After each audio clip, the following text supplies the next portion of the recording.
Just before your intro, I often give little chapbook things away, and I wanted you to have a copy. I didn't have Bob's poems, so I have my own in there. Bob Rashkow, if you would like one of these, and if you would like to give one to somebody, I've got extra copies of these chapbooks. So one of them, and you get one, and those are the things that I am reading, because I didn't have his copy, so. Right, so I did not send her my poems. Because I was going to, yeah. If I'd known they were going to be in the book, I would have. Well, welcome everyone to the feature part of our show. And we have two for the price of one tonight. We're honored to have Janet Kuypers, who's a great contributor to the Chicagoland poetry scene, and provided many of us with the opportunity to publish in her Scars publication, various Scars publications, Children, Churches, and Daddies, etc. She's also maintained a tradition that Charlie was maintaining of the cafe readings, now the gallery cabaret readings on Wednesday evenings. Yep. Okay. And somebody who helps her out at the gallery cabaret, our actor, man about town, both improvisational actor and regular actor, and also a flappable commentator on the urban scene, Bob Rashkow, who will be featuring with me in the Bob and Bob Show and the fabulous Pamela Miller this Friday night. Yeah. Let them eat chocolate. I will be there. And we have a really unique setup here. We're all anxious to see how this is going to pull off. And of course, nowadays, there are regular artists who perform their paintings. And it's just natural for poets to perform their poems in various ways. So with that, I'll get out of the way and let you guys take it away.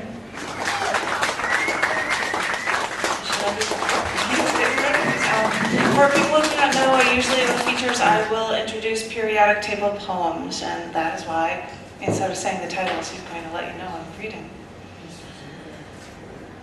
When I went to the after party of a recent Chicago play, an actor from the play asked me if I was an actor. I said, no, I write. I run a poetry open mic. I occasionally do features. And the actor told me that you are an actor. And my story has not been produced as a play, and directors aren't knocking down my doors to offer me a starring role. At my open mic, I applaud other readers, I collect money for features, and although I perform in a show sometimes, a day or two after my show, I am quickly forgotten, and I still, otherwise, seem to slip into the woodwork. You know, I was thinking about it. If you look at the periodic table, you know elements are grouped together by their weight and therefore by their properties. But there's this block of elements sticking out at the bottom of the table. It's like scientists didn't know what to do with some of these elements, so they call them lanthanides, from the Greek word lanthanum, meaning to escape notice. And then they just moved them out of the way on the periodic table. And the first element in that series has the name of the series, lanthanum. And maybe it is like an actor who appears in film after film, always portraying different roles, but never often taking the lead.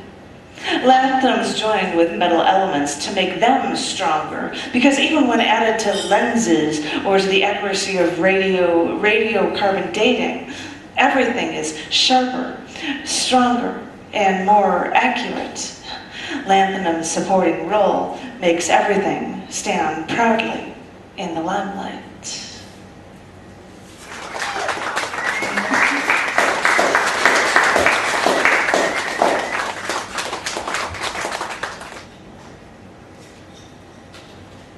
One is a steadfast number.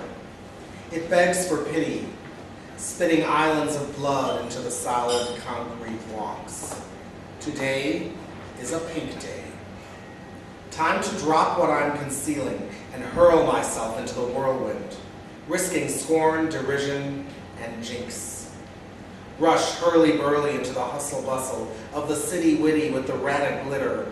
Carnival! It ends every night at 2 a.m., begins again 6 hours later. and in between, the empty souls search for a filling station, and I among them, licking my fat, swollen lips covered in shockless sheen of pink, covering my gross condition, running for cover. One man, one animal in a restless crowd, only thinking, how am I going to get home?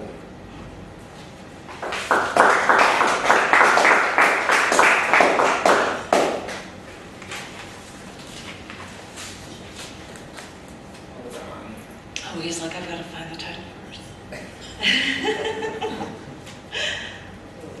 On the East Coast, shopping once with a gay friend of mine, we walked past a guard in an empty clothing store to browse for clothes. My friend held up a pink shirt, asked my opinion. I looked at it, then at him, and said, I'm not a pink person.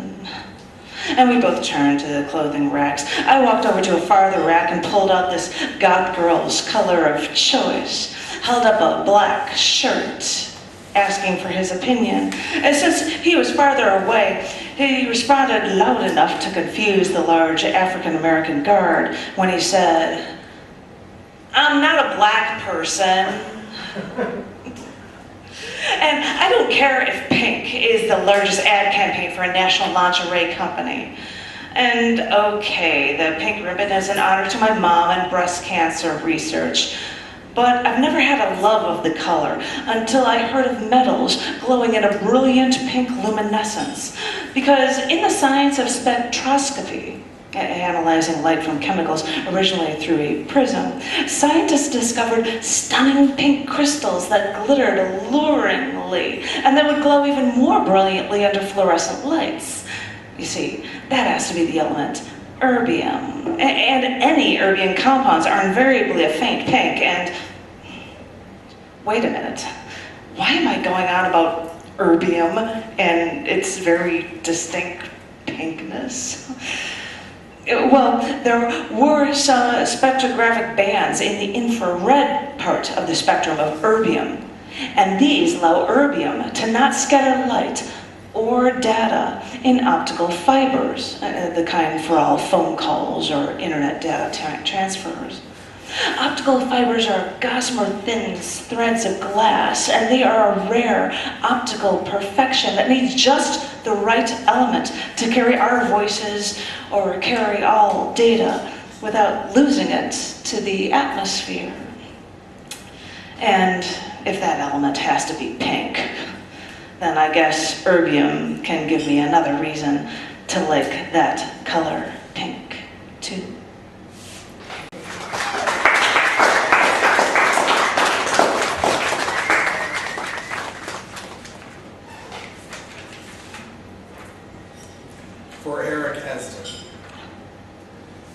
Your sister caught her groom in shining armor, and the time for sharing her joy has come, Maid of Honor. Special pink gown, fitted just so. Mother crows how natural you look. Anyone would think you wrote the book on getting through this day with style and class, Maid of Honor. The day is not complete without pal kin, so feel free to sneak out and cop a joint. At first, Mom won't even notice you're gone. In 14 years, Kim oversees your troves, but not before getting hitched herself. And that day, it'll be Sister's turn to be Maid of Honor. Late getting back to meet Mother's stern glare, but just in time to serenade the pair. Some chords from Stevie Nicks will do just fine. You're showing for the game. Why didn't the bouquet contain your name, Maid of Honor?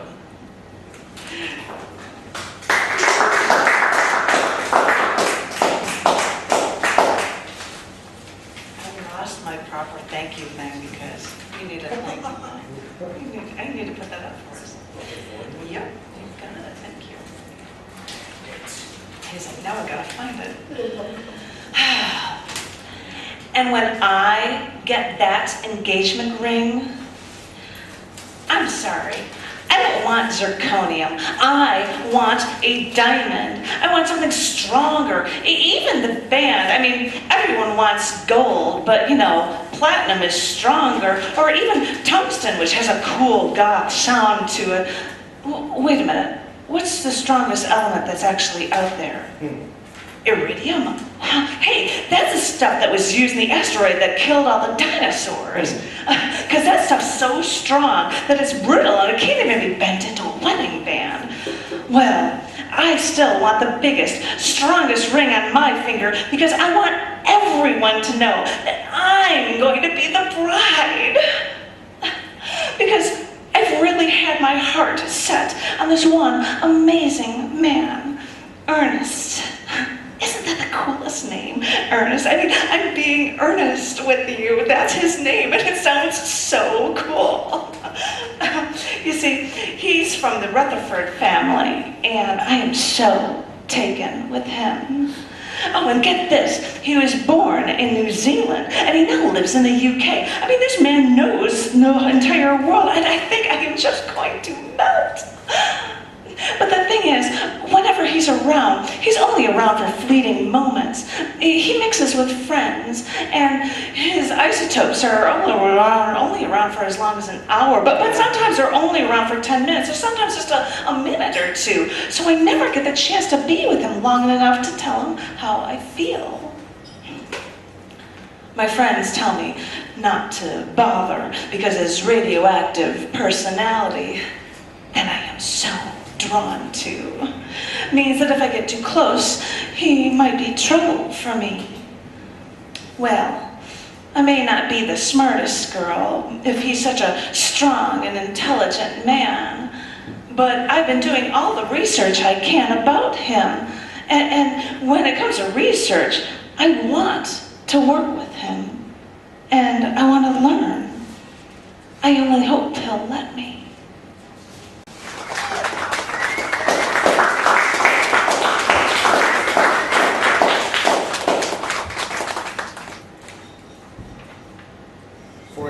Demas.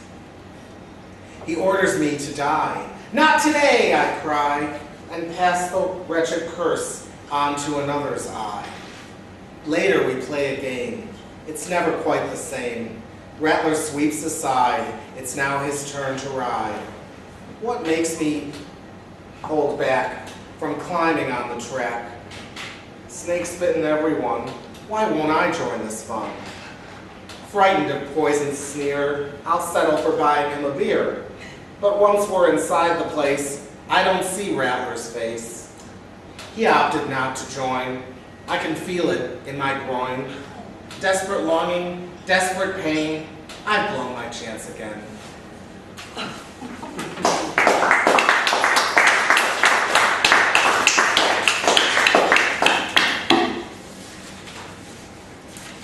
I know it's fun holding all the papers and figuring out how we're supposed to be doing this, isn't it? Yeah, we haven't done this before. Hello. I heard that the element hafnium is named after the literal Latin word hafnium, which is Latin for Copenhagen, the capital of Denmark. And you know, I've been to Copenhagen, and one of the touristy things we had to do was go to the waterfront to see the legendary statue of the mermaid on the rock and photograph it like every foreigner before we left town. So we walked to the water, looked at the statue, not really sure what's so amazing about it. I mean, it's not that big, and I don't even know the story behind it. But everyone new to Copenhagen should, for some reason, check it out. And the more I thought about it, the more I realized that the element, hafnium, named after the city where it was first isolated, had a lot in common with that mermaid. Because at first impression, and when it was first discovered, the element does seem to serve much of a purpose. Good thing, I suppose, since it seems so rare on this planet. But as scientists looked at hafnium more, they realized that it can form superalloys, which withstand very high temperatures, which is great for parts like in space vehicles and stuff like that. Hafnium carbide has the highest melting point of just 2 elements, and a tungsten carbide with hafnium, and it has the highest melting point. But its scarcity makes hafnium very expensive, because I even heard that nuclear power plants can pay $1 million just for the neutron-absorbing hafnium rods. So I guess it would make sense why scientists consider hafnium as special as that little mermaid at Copenhagen's water's edge. Because things may seem benign at first, but only when you search deeply will you find their true value and beauty.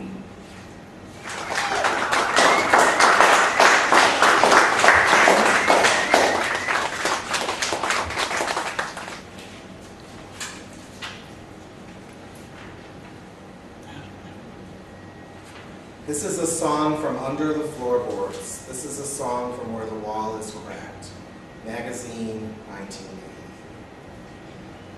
It's not as disarming as you might think. I like it fine down here. Sometimes it gets a little cold, a little drafty, but it's okay. I need space, and just now, the only way for me to obtain space is to be way down here, where tiny creatures of the deep gray world creep their patient humming way through their productive, oblivious lives. And it's okay for them for me to be here in their world too. Don't be too blue. I might collect dust eggs or slime goo. I might collect a scab or a tentative tattoo. I might collect a little spot of someone's long-lost poo. It has nothing to do with you. Put your magnifying glass up against the cracked hardwood, and we can play peekaboo. If you behave and refrain from too much pleading and wheedling, maybe sometime I'll come up and reunite too. I make no special promise, because I like it fine down here. But a man has to have clean air, so there, so there. Sit tight, my little horny owl.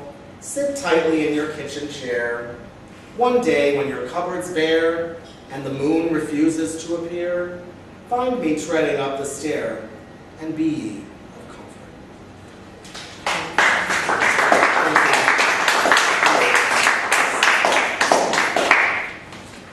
Now thorium, I think, right? I think so. It's like, what do I need a board for? I'll just say Let's it. do it. Think of how many times you've heard scientists say, or maybe you've heard it from people on Daredevil TV, do not try this at home, knowing that someone, somewhere, won't heed this advice and end up with an unintended explosion instead of a fantastic discovery from their radical experiment. Well, good thing one Swedish chemist didn't decide to not try this at home, doing groundbreaking experiments in his kitchen flat. Though Jens Jacob Berzelius discovered a few elements, he seemed so psyched to name one new element for the Scandinavian god of thunder, Thor. And it's kind of funny, with his affinity of thorium, that he never understood thorium's radioactivity, because, well, when he discovered thorium, radioactivity hadn't even been discovered. But after thorium was discovered, thorium was used for powering gas lamps back in the day when the world's light disappeared at nightfall. But wait, thorium's radioactive, and back in the day they didn't even know this. So did people get cancer from radiation poisoning?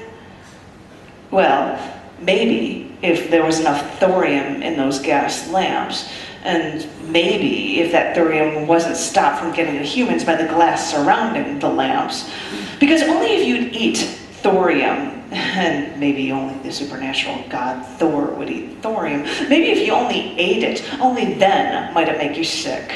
I mean, they still use it today in camping lamps, unless you actually look for a lamp that says it's thorium-free. But even when it came to eating thorium, some people would do it back in the 30s with X-rays for detecting their cancer. Because at the time, thorium was perfect for saving lives, thanks to those X-rays. So with thorium for cancer X-rays, the new cancer risk seemed like a fair trade-off before they could find a safer X-ray detection agent. So yeah, there's no way a Swedish chemist could have guessed it when he discovered the element thorium and wanted to name it after the god of thunder. But thorium can bring some lights into our world as long as we use thorium in just the right way.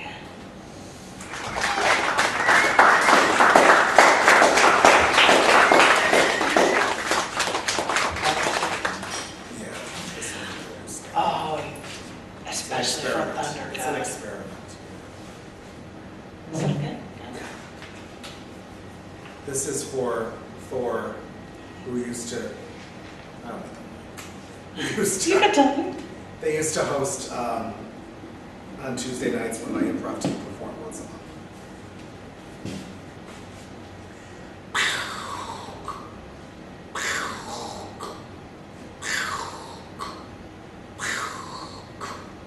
Look out, here come the winners. They're mean, they're fierce, they play it their way. The strike of the hammer lets us know that Thor is here to keep us in stitches.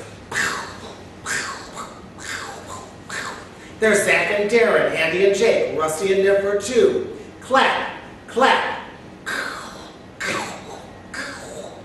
Let the rain come down, let the rain come down. His mighty presence fills the space for a whole 20 minutes. Oh Thor, bless us with the sound of laughter, the music of literature, the pop of culture. We shall have no other gods before we.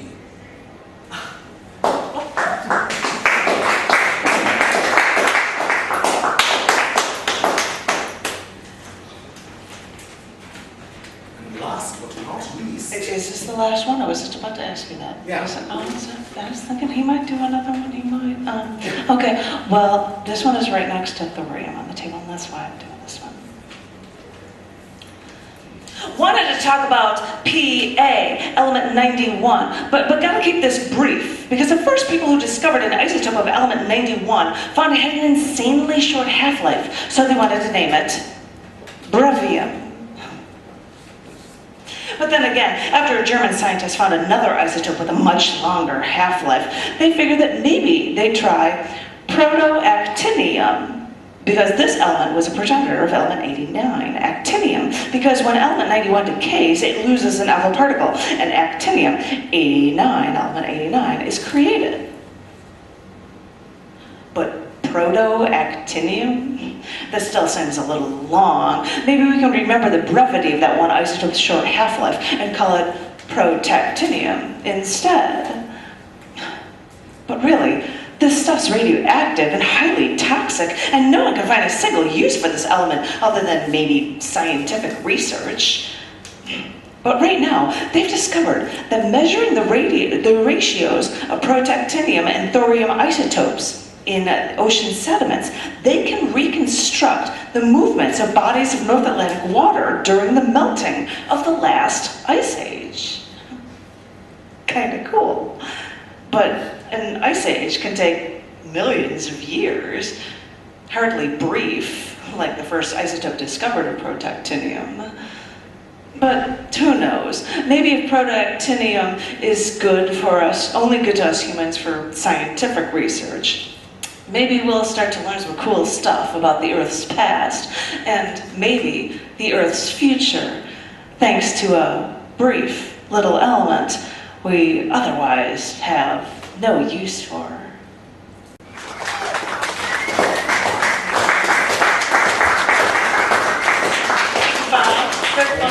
Yeah, you're awesome. What's your drink powers? Thank you for coming to Science versus Insanity. I mean, this I said, no, you're awesome. And yes, I said Wonder Twin powers activate in the form of lead. Thank you. Thank you very much. Thank you.